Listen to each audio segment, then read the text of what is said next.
in 2022 comes from three regions. The Persian Gulf. Before roughly 1500, the region was in the middle of everything, ergo why it is called the Middle East. What global trade existed was dependent upon the lands and waters surrounding the Persian Gulf as a means of connecting the vast territories between Europe and the Far East.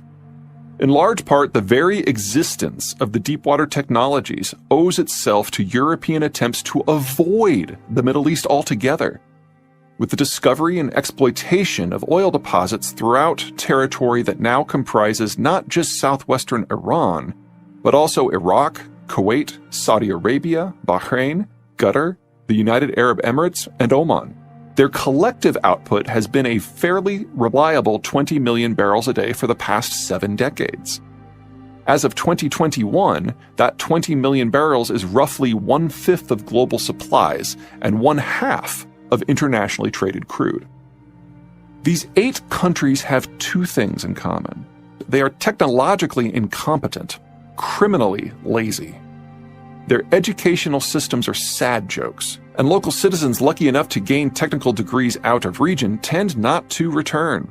These countries, as a matter of course, import millions of foreign workers to handle everything from their power systems to building construction to civic infrastructure, primarily from the United States, the United Kingdom, France, Russia, Turkey, Algeria, and Egypt, to keep the crude flowing.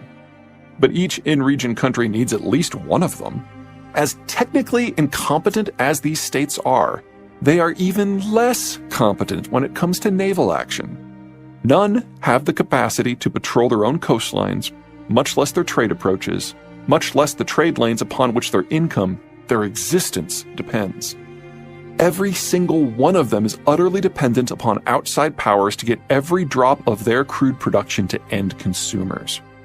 For more than half of those exports, that means reaching the Northeast Asian states of Japan, Korea, Taiwan, and China. For half of the remainder, it means reaching Europe or North America. The order may not have been possible without these countries' oil, but neither would these countries have been possible without the strategic overwatch of the order. The second major zone of oil production is the former Soviet space. While this region's politics and geopolitics are, if anything, louder and messier and heftier than the Persian Gulf's, the calculus of the region's oil is far simpler. The Soviet Union was a massive producer of the black stuff, but the vast majority of that output was consumed within the Soviet Empire. Things only started to get internationally interesting when the Soviet Union collapsed. Soviet industry collapsed along with it, while all the old Soviet satellites in Central Europe broke away. With Russian internal demand failing and other former Soviet imperial demand now on the other side of international borders, the Russians had scads of spare oil output that needed to find new homes. In the first wave of post-Soviet exports, the Russians focused not simply on what they knew, but on what their infrastructure would allow. Piped exports to their former satellites, one of which was now a constituent part of a reunited Germany. The second wave expanded upon what the Russians knew, thickening and extending those pipe links through Central Europe into Western Germany, Austria, the Western Balkans, and Turkey. In implementing Wave 2, the Russians discovered that ports like Gdansk in Poland, Ventspils in Latvia, and Constanta in Romania could serve as offloading facilities for Russian crude. Phase 3 was about linking up and building out Russia's own ports to serve the same purpose. Primorsk near St. Petersburg on the Baltic Sea, and Novorossiysk and Tuapse on the Black Sea. During these first 3 phases, the other former Soviet states were hardly standing still. Now divorced from their former imperial master, all needed to establish their own income streams, preferably ones that were not beholden to Moscow. Azerbaijan and Kazakhstan both courted any and all foreign investors, with BP and Exxon proving the most interested. The foreigners executed some of the most complex seismic, drilling, processing, and infrastructure programs the energy world has ever seen, and began shipping crude out via whatever route proved possible. Some routes tapped into legacy Soviet infrastructure, heading north and west to places like Ventspils or Novorossiysk. But as time ticked by, the flows were increasingly concentrated into a single pipe corridor that began at Baku, Azerbaijan, and ended at a supertanker port in the Mediterranean city of Zeihan, Turkey. What all these options have in common is that they all flow in the general direction of Eurasia's European extremities.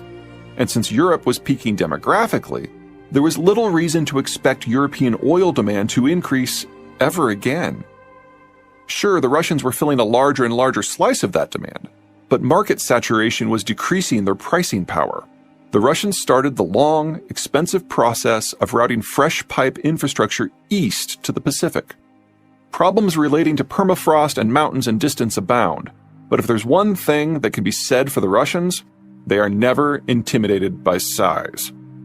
As of 2021, there were two main lines in operation: a very long, very expensive, very economically questionable pipe that stretches from western Siberia to the Russian port of Nakodka on the Sea of Japan, and a far shorter spur line that delivers crude direct to the old Chinese refining hub of Daqing. Add it all up, and you're talking about 15 million barrels per day of former Soviet oil, fully 11 million barrels per day of which originates within Russia's border, of which slightly over half is exported. Easily the second largest source of internationally traded crude flows on the planet. Most of Russia's oil fields are both old and extraordinarily remote from Russia's customers. Fields in the North Caucasus are all but tapped out. Those of Tatarstan and Bashkortostan are well past their peak. And even those in western Siberia have been showing signs of diminishing returns for more than a decade. Russia's newer discoveries are deeper, smaller, more technically challenging, and even farther from population centers. Russian output isn't in danger of collapsing, but maintaining output will require more infrastructure, far higher upfront costs, and ongoing technical love and care to prevent steady output declines from becoming something far worse. The Russians are no slouches when it comes to oil work, but they were out of circulation from 1940 through 2000. The techs involved came a long way in that time. Foreigners, most notably supermajor BP and services firms Halliburton and Schlumberger, are responsible for half-ish of contemporary Russia's output. Any broad-scale removal of Western firms from the mix would have catastrophic impacts upon oil production throughout the entire former Soviet space. The Azerbaijani and Kazakh projects are far and away the world's most technically exacting. Think Kashagan. Aside from the handful of folks in the world's supermajors who designed these projects, no one on the planet can maintain them. Then there's the issue of export routes. All of the broader region's oil flows first travel by pipe, in some cases for literally thousands of miles, before they reach either a customer or a discharge port. Pipes can't dodge. Anything that impedes a single inch of pipe shuts the whole thing down. In the order, that's fine and dandy.